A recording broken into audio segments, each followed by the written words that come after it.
الحمدللہ رب العالمین والصلاة والسلام علی رسولہ محمد وعلی آلہ واصحابہ اجمعین. اما بعد فاعوذ باللہ من الشیطان الرجیم. بسم اللہ الرحمن الرحیم. ما كان محمد ابا احد من رجالکم ولکن رسول اللہ وخاتم النبیین وکان اللہ بکل شیء علیما. صدق اللہ العظیم. ایک مسلمان کے لیے جس طرح لا الہ الا اللہ محمد الرسول اللہ پڑھنا ضروری ہے، دل سے اس کی تصدیق کرنا کہ اللہ کے سوا کوئی معبود نہیں، جناب نبی اکرم صلی اللہ علیہ وسلم اللہ کے نبی اور رسول ہے، اور زبان سے پھر اس کا اقرار کرنا، یہ صرف یہ ضروری نہیں ہے بلکہ اس کے ساتھ ساتھ ایک مسلمان کے لیے یہ عقیدہ رکھنا ضروری ہے کہ جناب نبی اکرم صلی اللہ علیہ وسلم اللہ کے آخری نبی اور رسول ہے. اللہ کریم نے ختم نبوت کا تاج جناب نبی اکرم صلی اللہ علیہ وسلم کے سر پہ رکھا ہے. حضور اکرم صلی اللہ علیہ وسلم کے بعد اگر کوئی شخص نبوت کا دعویٰ کرے، رسالت کا دعویٰ کرے، وہ شخص مرتد کافر ہے اور اس کے ساتھ لڑنا اور اس کو قتل کرنا مسلمانوں پہ واجب ہے. حضور اکرم صلی اللہ علیہ وسلم کی زندگی میں دو بدبختوں نے نبوت کا دعویٰ کیا، ایک اسود عنسی نے، دوسرا مسیلمہ کذاب نے. اللہ کے نبی صلی اللہ علیہ وسلم نے اپنی زندگی کے آخری ایام جب آپ گزار رہے تھے، آپ نے فیروز دیلمی کو بھیجا اور کہا جاؤ اس اسود عنسی بدبخت کو قتل کرو. اس نے جا کر قتل کیا. روایت میں آتا ہے، تاریخ نے لکھا ہے، جب فیروز دیلمی جانے لگے اللہ کے نبی صلی اللہ علیہ وسلم بیمار تھے اور آپ نے اس کو روکا اور اٹھ کر کے بیٹھ گئے اور پھر اس کے چہرے کی طرف دیکھنے لگے، اور پھر اللہ کے نبی صلی اللہ علیہ وسلم نے کہا کہ میرے اللہ نے مجھے کہا ہے کہ میں اس فیروز کی دیلمی جس کو اہم کام کے لیے بھیج رہا ہوں اس کے چہرے کی زیارت کروں، یہ اتنا اہم کام ہے. فیروز دیلمی نے جا کر اس کو قتل کیا اور اللہ کے نبی صلی اللہ علیہ وسلم نے صحابہ کو رات کے وقت اطلاع دی کہ فیروز دیلمی کامیاب ہوا. دوسرا جس بدبخت نے نبوت کا دعویٰ کیا تھا وہ مسیلمہ کذاب ہے. حضرت ابوبکر صدیق رضی اللہ تعالی عنہ نے خلافت سنبھالتے ہوئے اس کے خلاف صحابہ کو بھیجا اور صحابہ نے جا کر ایسے بہادری اور شجاعت کے ساتھ اس بدبخت کے ساتھ لڑے کہ تاریخ نے لکھا ہے کہ 40,000 لوگ اس لڑائی میں فوت ہوئے تھے. تو قرآن مجید میں ختم نبوت کے لیے جو آیات ہے کہ جناب نبی اکرم صلی اللہ علیہ وسلم اللہ کے آخری نبی اور رسول ہے، اس پہ 100 سے زیادہ آیتیں ہیں اور 200 سے زیادہ احادیثیں ہیں. اللہ کے نبی صلی اللہ علیہ وسلم اللہ کے آخری رسول پیغمبر ہے. حضور اکرم صلی اللہ علیہ وسلم کے زمانے میں ایک صحابی مرے، آپ جنازہ پڑھنے کے لیے آگے بڑھے. ایک آدمی نے کہا جی ہم نے اس آدمی کو نیکی کرتے ہوئے نہیں دیکھا ہے. آپ نے پوچھا، صحابہ میں سے ایک صحابی نے کہا اللہ کے رسول صلی اللہ علیہ وسلم ایک دفعہ ہم آپ کی حفاظت کے لیے مقرر تھے، رات کو ہم پہرا دے رہے تھے، یہ میرا ساتھ تھا. اللہ کے نبی صلی اللہ علیہ وسلم نے جنازہ پڑھایا، پھر اس کو قبر میں اپنے مبارک ہاتھوں سے رکھا، قبر تیار کیا. قبر جب تیار ہوا آپ نے مٹی لی اور آسمان کی طرف پھینکا، اور پھر میرے نبی نے ایک زبردست جملہ فرمایا. اس قبر والے کو کہنے لگے کہ تمہارے یہ ساتھی سب کہہ رہے کہ تو جہنمی ہے، میں اللہ کا نبی اور رسول کہتا ہوں کہ تو جنتی ہے. اس لیے کہ اس نے حضور اکرم صلی اللہ علیہ وسلم کے ذات کی حفاظت کے لیے پہرا دیا تھا. ختم نبوت کے لیے جو مسلمان قربانیاں دیں گے اللہ کریم ان کو کتنا اجر اور ثواب دے گا.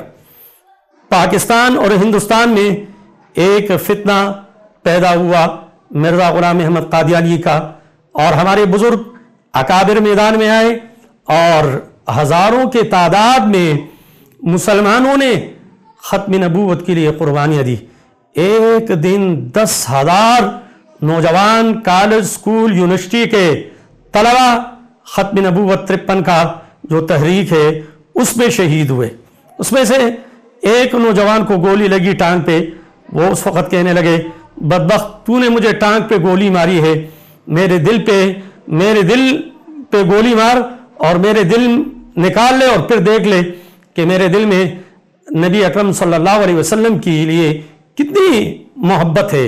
اور پھر اس قربانیوں کے برکت سے پاکستان کے قانون ساز اسمبلی نے 1974 کو متفقہ طور پہ مرزائیوں کو، قادیانیوں کو، احمدی گروپ، لاہوری گروپ، ان تمام گروپوں کو غیر مسلم قرار دیا ہے۔ اور لیکن افسوس جس اسمبلی نے غیر قادیانیوں کو غیر مسلم قرار دیا تھا، انتخابی اصلاحات کے حوالے سے موجودہ حکمرانوں نے 126 اس کے اجلاس ہوئے ہیں، اور پھر وہ حلف نامہ کا خوبصورت جملہ جس میں ختم نبوت کے حوالے سے کہ میں یہ عقیدہ رکھتا ہوں کہ جناب نبی اکرم صلی اللہ علیہ وسلم اللہ کے آخری نبی اور رسول ہے، میرا یہ عقیدہ ہے، اس حلف نامے کو تبدیل کر کے اقرار نامہ میں اس کو تبدیل کیا ہے، اور پھر کہہ رہے ہیں کہ یہ غلطی سے ہوا ہے۔ میں سمجھتا ہوں کہ یہ ایک بہت بڑی سازش ہے مرزائیوں کو اسمبلی میں آنے کے لیے، ان کو اسمبلی کا ممبر بنانے کے لیے، اور قادیانیوں کو ووٹ ڈالنے کے لیے، اور قادیانیوں کے ہمدردی حاصل کرنے کے لیے، مغرب، یورپ اور امریکہ کو خوش کرنے کے لیے نواز شریف نے اور اس کے کابینہ نے جس ظلم کا ارتکاب کیا ہے، تاریخ میں اس کی مثال نہیں ملتی ہے۔ آخر کیا منہ دکھائیں گے یہ حکمران اللہ کے نبی صلی اللہ علیہ وسلم کو؟ قیامت کے دن حضور اکرم صلی اللہ علیہ وسلم ہماری سفارش کریں گے، اور حضور اکرم صلی اللہ علیہ وسلم حوض کوثر پہ کھڑے ہو کر امت مسلمہ کو پانی پلائیں گے۔ حضور اکرم صلی اللہ علیہ وسلم پل صراط پل پہ کھڑے ہو کر اللہ سے دعا کریں گے کہ میری امت کو پار کر لے۔ آپ دنیا کی حکومت حاصل کرنے کے لیے جس جرم کا آپ نے ارتکاب کیا ہے، اس کسی صورت میں اللہ معاف نہیں کرے گا۔ تیرے غلطی ہوا ہے، کس نے کیا ہے، کس کے کہنے پہ یہ ہوا ہے، وہ مجرم کون ہے، اور غلطی نہیں جان بوجھ کر یہ ظلم کس نے کیا ہے۔ حکمرانوں سے اپیل ہے کہ وہ مسلمانوں کے سامنے اس کو لے آئے اور ان کو سزا دے دے کہ اس کے پیچھے کون سی طاقتوں کا ہاتھ ہے۔ مسلمان سب کچھ برداشت کر لے گا۔ اور مجھے تاریخی حوالے سے یہ جو ہمارا لیاقت باغ ہے کہ یہاں پہ ایک غریب صاحب بھیک مانگا کرتا تھا، ایک گورا وہاں سے گزرا، کہا اللہ کے نام پہ مجھے کچھ دو، پھر دوبارہ وہ وہاں سے گزرا، کہا اللہ کے نام پہ دو، اس نے کچھ نہیں دیا۔ تیسرے بار جب وہاں سے گزرنے لگا تو اس نے کہا عیسیٰ مسیح کے نام پہ مجھے دو۔ تو وہ گورا کہنے لگا کہ مسلمان، ایک غریب، ایک فقیر، مجھے عیسیٰ اور مسیح کے نام پہ بلیک میل کرنے والے، میں آپ سے کہتا ہوں کہ اللہ کے نبی صلی اللہ علیہ وسلم جو تمہارے پیغمبر ہے، محمد الرسول اللہ صلی اللہ علیہ وسلم کے نام پہ تو نے جو کچھ جمع کیا ہے مجھے دے دے۔ اس نے فوراً اپنے جیب سے جو کچھ اس نے جمع کیا تھا، بھیک مانگا تھا، سب اس گورے کے جولی میں ڈالا، اور پھر اس کو کہنے لگا کہ افسوس کہ تو نے اللہ کے نبی صلی اللہ علیہ وسلم کے نام پہ مجھ سے پیسے مانگے ہیں، کاش تو مجھ سے میرے نبی کے نام پہ میرا سر مانگ لیتا، میں اپنا سر کاٹ کر کے تیرے جولی میں ڈال لیتا۔